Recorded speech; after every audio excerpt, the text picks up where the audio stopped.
আমরা আজকে আলোচনা করব একটি জমি ক্রয়কালে ক্রেতার করণীয় কি।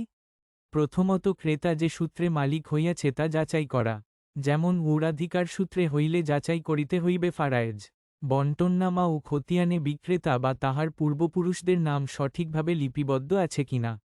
ক্রয়সূত্রে মালিক হইলে রেকর্ড হইতে বিক্রেতা পর্যন্ত সকল বায়া দলিল ও ক্রয় দলিল আছে কিনা।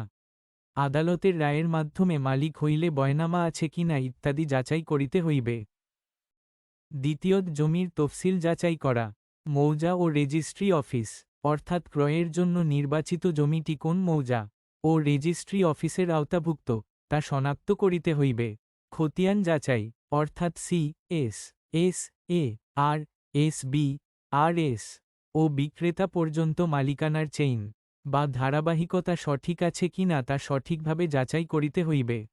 সঠিক দাগ নম্বর শনাক্ত করা, অর্থাৎ বিক্রয়ের জন্য প্রস্তাবিত জমিটি এস এবং এস কত নম্বর দাগে অবস্থিত তাহা সঠিকভাবে শনাক্ত করিতে হইবে।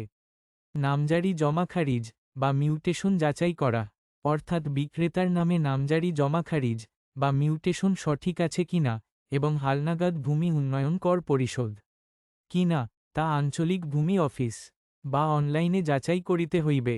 সর্বোপরি উপরে উল্লেখিত বিষয়গুলি আঞ্চলিক ভূমি অফিস ও সাবরেজিস্ট্রি অফিসে গিয়ে যাচাই করে দেখতে হইবে।